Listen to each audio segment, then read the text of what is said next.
7 rason kung bakit itigil mo na ang pagtulong sa iba. Maraming tao sa buong mundo ang nangangailangan ng pagkain at tirahan.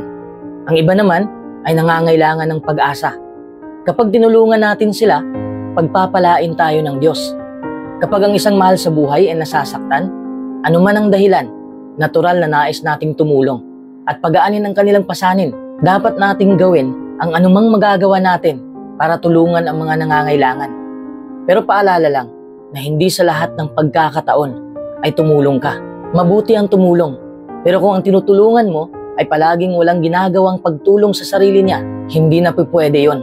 Kailangan mo nang umatras. Sabi nun ng matalik kong kaibigan, huwag kang magbigay ng advice kung kani-kanino. Huwag kang tumulong kung hindi naman sila humingi ng tulong.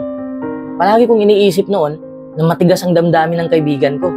Pero na-realize ko ngayon, tama pala siya. Palagi kasi nating naririnig, mula noon pa hanggang ngayon, na dapat tayong tumulong unconditionally and unexpectedly. Hindi naman yan masama. Random acts of kindness can change a person's life in many instances. Pero may dalawang side ang pagtulong.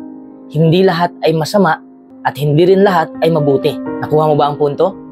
Huwag ka nang tumulong kung, number 1, hindi nila tinutulungan ang kanilang sarili. Nagsasayang ka lang ng panahon sa pagsalba sa kanila.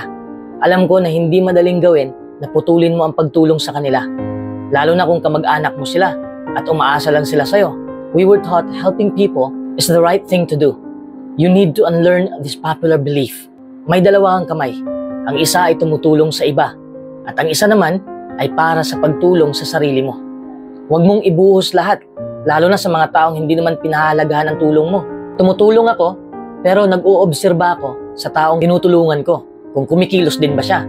Hindi lang kasi pera ang basihan ng pagtulong. Kasama na dito ang oras mong nasasayang. If they don't think your time is worth any value, then don't give them time. If people don't care about you, you shouldn't help them. They don't deserve your help. Aabusuhin ng mga tao ang kabaitan mo kung palagi mo silang hinahayaan na ganyanin ka. Nasa sayo pa rin ang desisyon. You don't have the time to help everyone. Only help people who deserve your help. Tandaan mo, ang unang tao na kailangan mong tulungan ay ang sarili mo. Kung hindi ka masaya sa pagtulong, huwag kang tumulong. Ganun lang kasimple. Minsan kasi kailangan mong pagtuunan ng pansin ang sarili mo. Number 2, huwag kang tumulong kung ayaw nilang magbago. Minsan, sa kabila ng iyong pinakamabuting intensyon at pagsisikap, dapat mong ihinto ang effort mo na tulungan ng isang tao na ayaw naman magbago. Ang paglalaan ng oras at lakas sa pagtulong sa isang taong nakatungangan na lang ay maaaring makakasira ng loob mo at nakakapagod. Kung tulong ka ng tulong, tapos ang taong tinulungan mo ay walang ginawa sa buhay para umunlad, tumigil ka na. Hindi matututo ang tao sa kanyang kamalian kung nandyan ka palaging nakasuporta. Piliin mo yung taong mas deserving. Hindi ko naman sinasabi na pagalitan mo. Itigil mo lang ang iyong pagtulong upang magising sila sa kanilang ginagawa. Respect them and allow them to make their own choices. Hindi mo kayang baguhin ang buhay ng ibang tao. Sila lang ang makakagawa niyan para sa sarili nila. Kung palagi kang tumutulong, magsasara ang kanilang isipan. Hindi na sila kikilos ng kusa. Number 3, huwag kang tumulong kung toxic ang isang tao. May mga tao kasing sila pa ang tinutulungan, ikaw pa ang may kakulangan. Kapag ang isang tao ay patuloy na gumagawa ng kadramahan o pakikipagtalo, oras na upang ihinto ang pagtulong mo sa kanila. Ang patuloy na pakikisalamuha sa isang tao na gulo lang ang hatid sa buhay mo ay nakaka-stress lang sa'yo. Bagamat mahalaga ang pag-aalok ng suporta, nagiging hindi na ito produktibo kapag ang tulong na ibinigay mo ay nagpapalaki lamang ng kanilang ulo at sa kanilang mga nakakagambalang pag-uugali. Sa pamamagitan ng pag-alis sa kadramahang ito, magkakaroon ka na ng peace of mind at makapag-focus ka na sa mas kasiyasiyang bagay. Kailangan pagtuunan mo ng pansin ang iyong emotional na kalusugan. Kapag lumayo ka sa mga taong patuloy na lumilikha ng kaguluhan, maaari itong magbigay daan sa kanila na pagnilayan ang kanilang mga aksyon upang mapanagutan nila ang kanilang pag-uugali. Number 4, huwag kang tumulong kung hindi sila marunong mag-appreciate. Kapag ang iyong mga effort o tulong ay hindi pinapansin o hindi pinahahalagahan, maaari itong magdulot ng frustration at sama ng loob.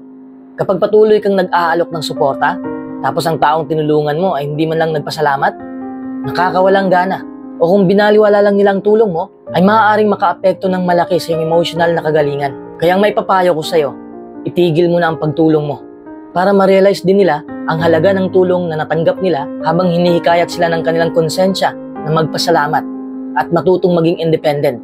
Mahalagang unahin mo ang iyong self-worth at doon ka mag-focus sa mga taong tunay na nagpapahalaga sa iyong mga pagtulong. Number 5, huwag kang tumulong kung hindi pa rin sila natuto. Tayong lahat naman ay kailangang matuto sa buhay. Ang daming aral sa buhay na mapupulot natin. Pero paano kung ang taong tinutulungan mo ay wala nang ibang ginawa at palagi na lang umaasa sa'yo? Mali na yon. Kailangan mo nang putulin ang iyong tulong dahil hinahadlangan mo ang kanilang pag-unlad. Hindi sila uunlad sa buhay kung palagi kang nandyan. Kailangan din nilang matuto sa buhay ng mag-isa. Bago ka tumulong, tanungin mo muna ang sarili mo kung talaga bang nakakatulong ka o nagiging hadlang ka na sa buhay nila. Bagaman natural na gusto mong tumulong, may mga pagkakataon kung saan ang iyong patuloy na pagsuporta ay maaaring hindi sinasadyang pigilan ang mga individual sa pagbuo ng kanilang sariling mga kasanayan at katatagan. Hindi ko naman sinasabi na i-abandon mo na sila. Ang ibig kong sabihin, patikimin mo rin sila ng mapait na gamot ng realidad. Ang pagtalikod mo ang nagbibigay kapangyarihan sa kanila na matuklasan ang kanilang mga kakayahan. Doon nila makikita ang totoong takbo ng buhay. Number 6, huwag kang tumulong kung inaabuso ka na. Alam ko na sobrang bait mo. Matulungin ka. Bukas palad ka sa lahat. Pero paano kung ang mabubuting intensyon mo ay pinagsasamantalahan? Siyempre mabibigatan ka na sa buhay. Masasaktan ka dahil negatibo ang nakukuha mong kapalit. Most people who take advantage of other people's kindness are simply selfish and ungrateful. Wala silang pake kung saan galing ang pera mo. Wala silang pake kung pagod ka na ba sa kakatulong sa kanila. Ang tanging gusto lang nila ay makakuha ng something sa'yo. Isipin mo yung mga taong nangungutang sa'yo tapos hindi nagbabayad kasi iniisip nila na marami kang pera. Napaka-toxic na pag-iisip nila, di ba? Continuing to offer kindness to ungrateful people only makes them appreciate what you're offering less. Practicing kindness means extending it to not only others, but also to yourself. Be kind to yourself by setting limits to what you will do and will not do for others. Matuto ka ring magsabi ng hindi. Kung may mga taong demand sa oras mo, sa pera mo, o sa kahit ano, magsabi ka ng hindi. Hindi sila matatauhan kung magpapaloko ka sa mga laro nila. You can speak up and express yourself. May choice kang magsabi ng hindi sa mga taong abusado. Number 7, huwag kang tumulong kung walang-wala ka na. May mga tao kasing nagkukunwaring meron pa, pero ubos na pala sila. Kasi natatakot sila na wala silang maitulong, baka magalit yung humingi ng tulong. Kung emotionally at financially drained at pagod ka na, magsabi ka ng totoo na ubos ka na. Ang patuloy na pagbibigay at pagsuporta sa iba nang hindi inaalagaan ng iyong mga pangangailangan ay maaaring humantong sa grabing pagkapagod at pag-ubos ng iyong kagalingan. Magkakasakit ka na sa sobrang pagbitbit ng negatibong sitwasyon. Sabi ko nga, dapat mag-set ka ng boundaries. Hindi sa lahat ng oras ay tumutulong ka. Tandaan mo, lahat ng nasa sayo ay pwedeng maubos. Kung mauubusan ka na, sino ang tutulong sayo? Wala na. Mag-isa ka na lang sa panahong yun. Remember, taking care of yourself is not selfish. It is an act of self-preservation that allows you to be of greater assistance to others in the long run. Ang paglayo sa kanila at pagtigil sa pagtulong ay syempre napakahirap gawin, ngunit kinakailangang desisyon para sa iba't ibang dahilan. Mahalagang isaalang-alang ang ilang mahalagang hakbang upang magawa ito ng epektibo. Una, dapat may boundaries ka at limitasyon at pag-isipan kung paano nakakaapekto ang sitwasyon sa iyong mental, emotional o physical na kagalingan. Ipasok mo sa iyong isipan na ayos lang na unahin ang iyong mga pangangailangan at magtakda ka ng mga boundaries upang protektahan ang iyong kalusugan at kaligayahan. Ipahayag mo ng malinaw at tapat ang iyong desisyon sa taong tinulungan mo na nagpapahayag na kailangan mong tumigil sa pagtulong para sa iyong sariling kapakanan. Mahalagang maging mahabagin, ngunit matatag sa paggigiit ng iyong mga limitasyon. Maghanap ka ng suporta mula sa pinagkakatiwalaang kaibigan, pamilya o mga profesional na maaaring mag-alok ng patnubay.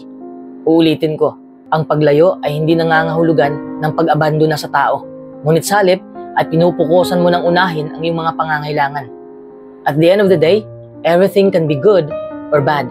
Always think it through carefully before you offer to help someone else. If you don't, it has the potential to cost you your time, your money, and the relationships you hold dear to yourself. Remember this, if you help the wrong people, you can miss the opportunities to help the right people. So think before you help.